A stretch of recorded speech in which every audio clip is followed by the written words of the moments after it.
dans les couloirs du pouvoir florentin, où se décidaient les destins de villes entières et où se nouaient les alliances qui allaient changer le cours de l'histoire, Niccolò Machiavel observait une vérité que peu osaient reconnaître. Les hommes les plus puissants ne sont pas tombés à cause des conspirations de leurs ennemis, mais à cause de quelque chose de beaucoup plus subtil et dévastateur, sa propre langue incontrôlée. Au cours de ces années en tant que secrétaire de la République de Florence, Machiavel a été témoin de l'ascension et de la chute de princes, de marchands, de généraux et de diplomates. Et dans chaque cas, il a été capable d'identifier un schéma troublant. Ceux qui semblaient invincibles sur le champ de bataille ou dans les négociations politiques s'auto-détruisaient avec des mots mal calculés, des révélations imprudentes et des promesses qu'ils ne pouvaient pas tenir. Le premier piège qu'il a identifié est le plus dévastateur, la révélation de la colère.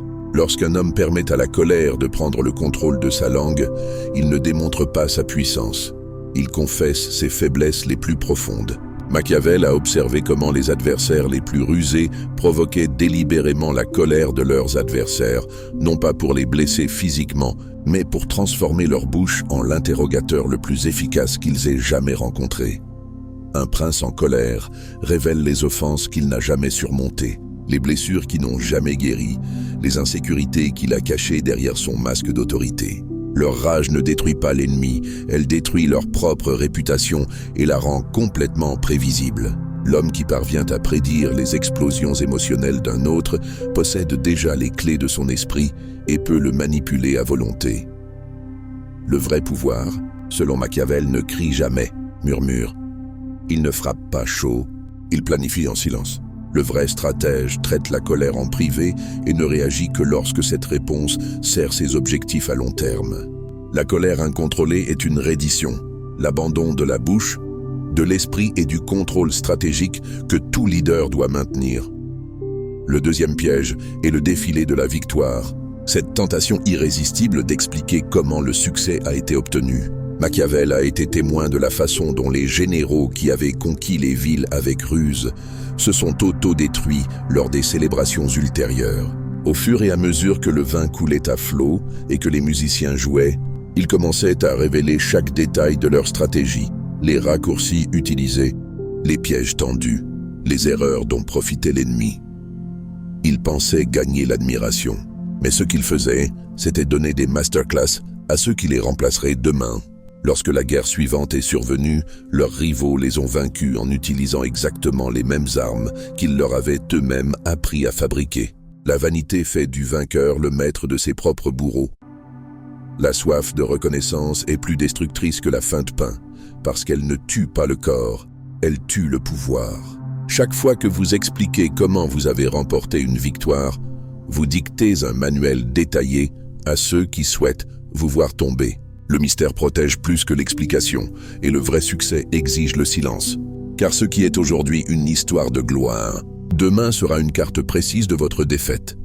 Le troisième piège est l'aveu liquide. Le vin, a observé Machiavel, est plus dangereux que n'importe quel poignard parce qu'il ne tue pas le corps, mais ouvre la bouche. L'alcool n'invente pas de nouvelles vérités. Il fait simplement tomber les murs qui gardent les anciens. Et quand ces murs protecteurs tombent, ce qui est exposé, c'est l'âme nue, prête à être pillée par ceux qui savent écouter. Dans les tavernes de Rome et dans les cours étrangères, Machiavel a vu comment les hommes prudents du jour se transformaient en idiots bavards la nuit. Entre deux verres de vin, les masques qu'ils portaient fièrement en public étaient défaits. Les ambassadeurs révélaient les noms de leurs alliés secrets. Les marchands confessaient leurs dettes les plus honteuses, les nobles admettaient les noms de ceux qui les extorquaient. L'ivrognerie transforme les prudents en traîtres involontaires, et ce qui est révélé dans le rire et le chant devient le lendemain des armes tranchantes contre celui qui les a prononcées. Chaque confession de taverne finit par être archivée comme une ressource qui sera utilisée au moment le plus opportun.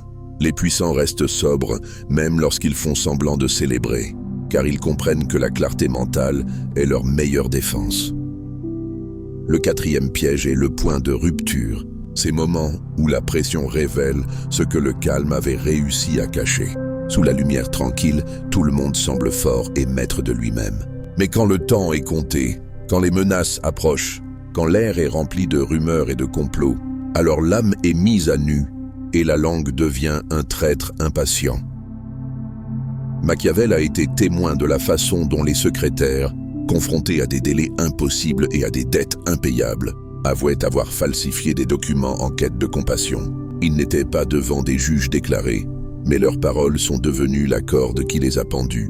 La pression est inévitable dans la vie de toute personne ayant des responsabilités, mais il ne s'agit pas de l'éviter, mais de la gouverner. Lorsque le poids augmente, le mage durcit comme des diamants, tandis que l'insensé se brise et parle de manière incontrôlable. Les ennemis n'attendent pas la force sous la pression. Ils attendent une confession brisée et désespérée, la parole de faiblesse qu'ils peuvent classer et utiliser quand cela leur convient le mieux. Le 5e piège est l'extraction de sympathie, l'une des techniques de manipulation les plus sophistiquées que Machiavel a identifiées dans les cours florentines. Les prédateurs les plus dangereux n'arrivent pas avec des épées ou des cris, ils arrivent avec des larmes. Ils vous regardent dans les yeux, vous racontent leur malheur, et tandis que votre cœur s'ouvre ému de compassion, votre bouche s'ouvre également, délivrant des informations que vous n'auriez jamais dû révéler. Il y avait des courtisans qui semblaient fragiles, qui racontaient des histoires élaborées de ruines et de trahison. Le prince, les secrétaires, même les soldats éprouvaient de la compassion. Et dans ce moment de vulnérabilité, alors qu'ils pensaient aider, ce qu'ils ont fait, c'est avouer leurs propres doutes, révéler leurs ressources cachées, admettre leurs alliances secrètes. Le vrai danger n'était pas dans ce qu'ils ont dit, mais dans ce que vous avez répondu en essayant de faire preuve d'empathie. Votre compassion s'est transformée en un avantage pour le manipulateur.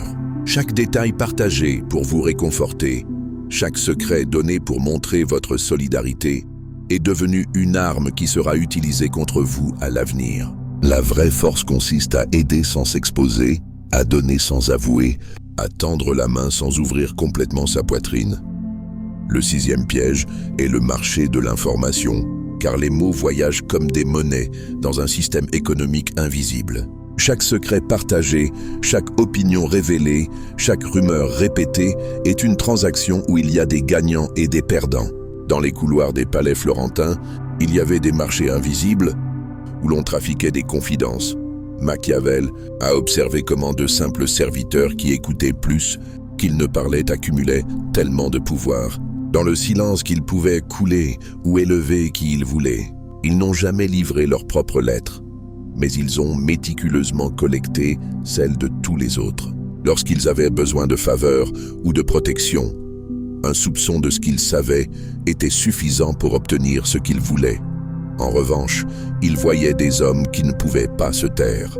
Pour gagner l'amitié d'un noble ou la sympathie d'un allié, ils ont livré des secrets comme quelqu'un qui donne du pain. En peu de temps, ils se sont retrouvés complètement nus sur ce marché, sans monnaie, sans respect, sans défense. Le langage qui trahit l'autre finit toujours par trahir son propre propriétaire. Dans ce commerce de l'information, ce n'est pas le plus brillant et le plus fort qui gagne, c'est le plus patient qui gagne, celui qui laisse les autres s'exprimer jusqu'à ce qu'ils s'autodétruisent avec leur propre voix. Le silence dans ce théâtre vaut plus que de l'or, car accumuler des informations sans les remettre, c'est construire un pouvoir réel et durable. Le 7e piège est le piège de l'autorité, basé sur la croyance erronée que le pouvoir désire des justifications. L'homme ordinaire croit que s'il explique ses raisons, justifie ses erreurs et prouve son innocence, il sera compris par ses supérieurs. C'est une erreur fatale, parce que le pouvoir ne veut pas de justification, il veut l'obéissance. Machiavel a été témoin de la façon dont les fonctionnaires subalternes, lorsqu'ils étaient réprimandés par des princes, répondaient par de longs discours et des discussions passionnées. Ils pensaient laver leur nom, mais ils ont confirmé ce que leurs supérieurs soupçonnaient, qu'ils étaient incapables de se taire, incapables d'accepter la discipline, incapables de s'exposer à la prudence stratégique. Chaque mot ajouté était une preuve supplémentaire de leur désespoir. Le pouvoir n'est pas mu par la justice, il est mu par la commodité et l'utilité. La défense verbale, loin de faire preuve de courage, prouve seulement que vous ne savez pas comment vous conformer à l'inévitable. Celui qui essaie de corriger le supérieur par des paroles devient son ennemi. tandis que celui qui répond par l'obéissance et démontre sa valeur par des actes ultérieurs devient un allié indispensable. Le 8e piège est la vengeance de la révélation. Cette tentation d'utiliser les secrets de l'ennemi comme une arme lorsqu'un lien est rompu. Quand la trahison blesse le cœur, la vengeance la plus tentante est la langue. Révéler les secrets de l'adversaire, exposer ses faiblesses, détruire sa réputation avec ce qu'il vous a confié en privé. Cela semble être une justice poétique. Mais en réalité, c'est un suicide social et politique. Machiavel vit des secrétaires qui, après avoir été expulsés par leur seigneur, couraient vers les palais rivaux pour raconter toutes les confidences qu'ils avaient entendues pendant des années de service. Bien que ces révélations aient servi temporairement, tout le monde a compris quelque chose d'essentiel. Celui qui trahit une fois une confiance, trahira toujours. Aucun leader intelligent ne veut de quelqu'un qui transforme l'intimité en arme. Le silence est la vengeance la plus puissante, car il permet de garder les armes pour l'avenir. Celui qui révèle tout dépense immédiatement ses munitions et est complètement nu.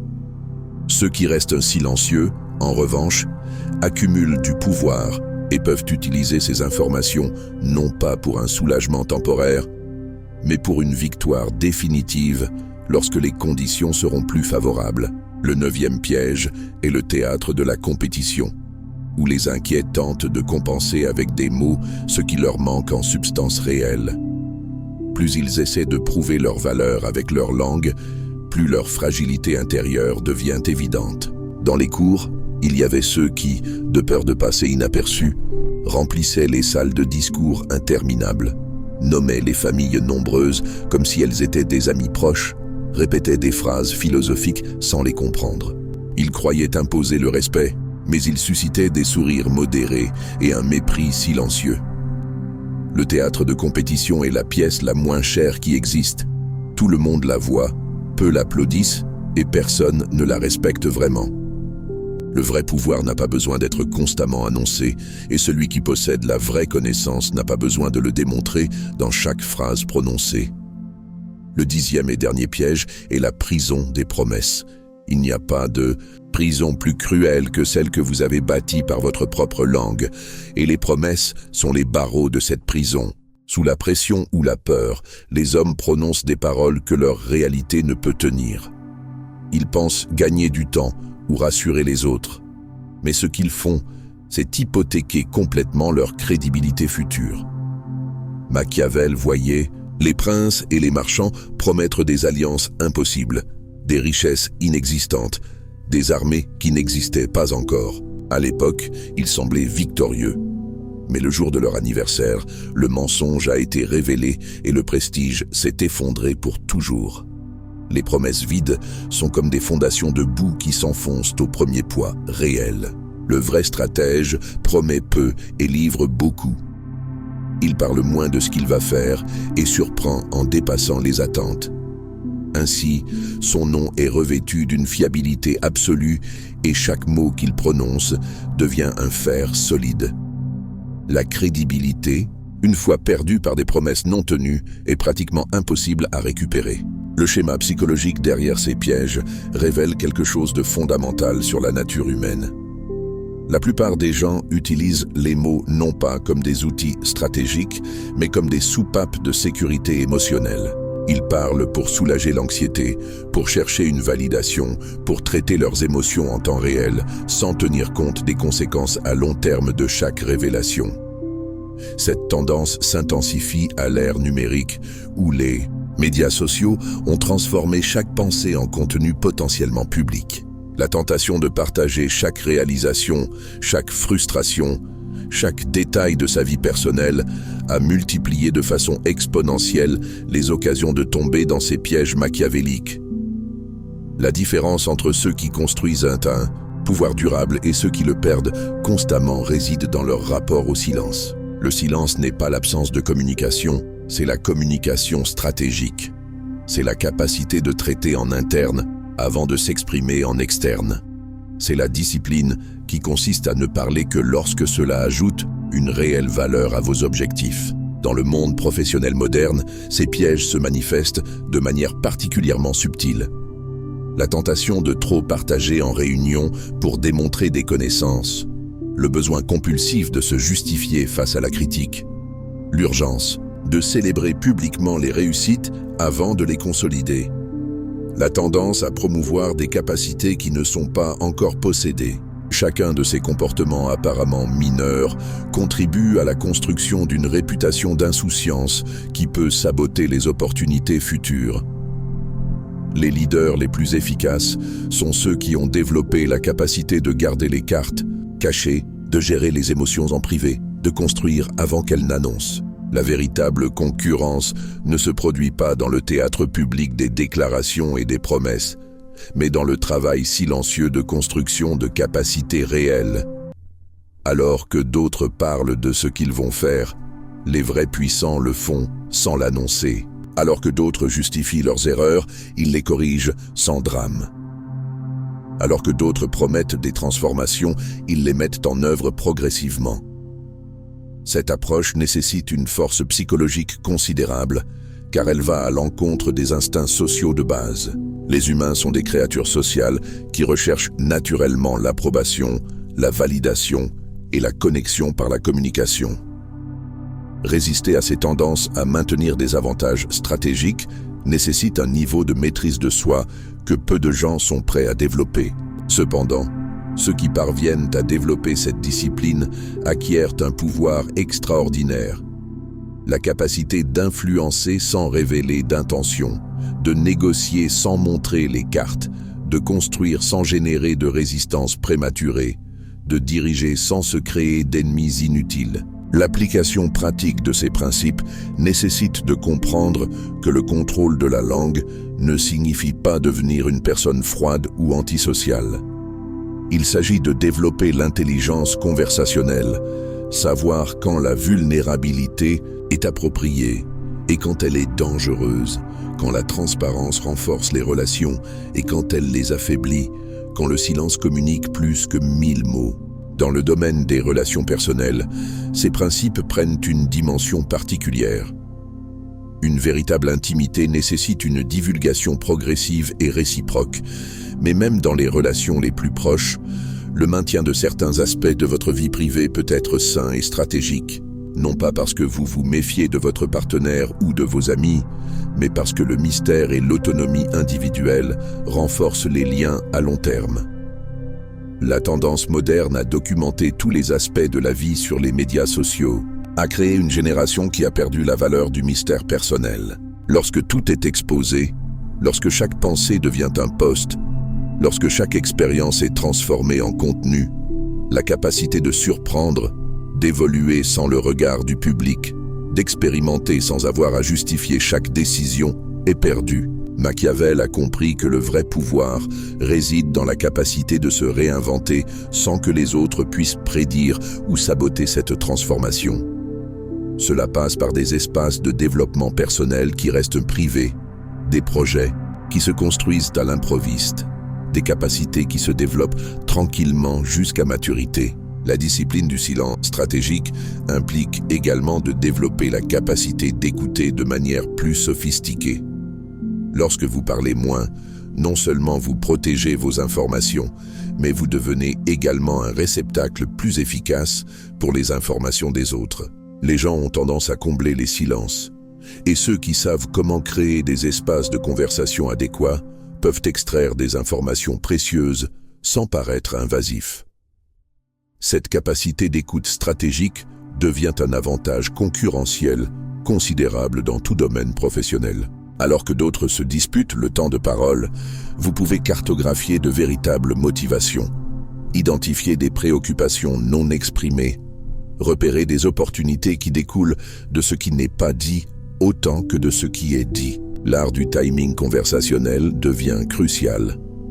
Savoir quand une pause peut être plus puissante qu'une réponse, quand une question bien formulée peut révéler plus de 10 énoncés, quand l'absence de commentaires génère plus d'intrigues que la présence d'explications élaborées. Ces nuances communicatives séparent les communicateurs moyens des enseignants stratégiques. Dans le contexte commercial contemporain, La rapidité de l'information a créé une pression supplémentaire pour réagir immédiatement, peser sur tout, prendre position publiquement sur chaque litige. Cette pression est exactement le genre de piège que Machiavel aurait identifié. L'urgence artificielle qui pousse les gens à parler avant d'avoir la clarté, à s'engager avant d'avoir la certitude, à réagir avant d'avoir une stratégie.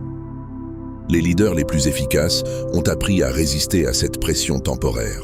Ils savent que dans la plupart des cas, attendre 24 heures avant de répondre ne change pas le résultat, mais cela permet à l'émotion de s'installer et à la raison de prendre le dessus. Cette pause stratégique peut faire la différence entre une réponse qui renforce la réputation et une réponse qui la détruit. La gestion de la réputation à l'ère numérique exige une sophistication qui va au-delà des compétences de communication traditionnelles. Chaque interaction en ligne laisse des traces permanentes. Chaque commentaire peut être décontextualisé. Chaque opinion peut être archivée et utilisée dans des contextes futurs imprévisibles. Cette réalité amplifie de façon exponentielle l'importance de la discipline verbale que Machiavel prêchait. Le concept machiavélique du lion et du renard, la combinaison de la force et de la ruse, se manifeste dans le contrôle de la langue par la capacité d'être direct lorsque la situation l'exige, mais subtil lorsque la subtilité sert le mieux les cibles. Cette flexibilité communicative nécessite une lecture sophistiquée du contexte, du public et des implications à long terme. Le paradoxe du pouvoir de communication est que moins vous avez besoin de l'utiliser, plus il devient puissant. Lorsque votre réputation de discrétion et de fiabilité est établie, les quelques occasions où vous choisissez de parler franchement ont un impact disproportionné. La rareté augmente la valeur, et cela s'applique aussi bien aux mots qu'à toute autre ressource. L'héritage de Machiavel n'est pas d'enseigner le mal, mais de révéler la véritable dynamique du pouvoir humain. Ses observations sur le contrôle du langage restent pertinentes parce que la nature humaine fondamentale n'a pas changé. Les médias ont évolué, mais les schémas psychologiques qui conduisent à l'autodestruction verbale restent constants. La vraie leçon n'est pas de devenir une personne froide ou calculatrice, mais de développer la sagesse de distinguer quand parler et quand se taire, ce qu'il faut partager et ce qu'il faut protéger, comment communiquer le pouvoir sans arrogance, comment construire des relations sans vulnérabilité excessive. Dans l'éternel jeu du pouvoir et des relations humaines, le langage peut être votre meilleur allié ou votre pire ennemi. La différence réside dans le fait que vous gouverniez vos paroles ou qu'elles vous gouvernent. Ceux qui apprennent l'art du silence stratégique deviennent les architectes de leur propre destin, tandis que ceux qui parlent sans filtre deviennent esclaves de leur propre révélation. Cette discipline ne consiste pas à vivre dans une paranoïa ou une méfiance constante, mais à développer l'intelligence émotionnelle et stratégique nécessaire pour naviguer dans un monde où l'information est le pouvoir et où chaque mot peut être utilisé pour ou contre vos intérêts les plus profonds.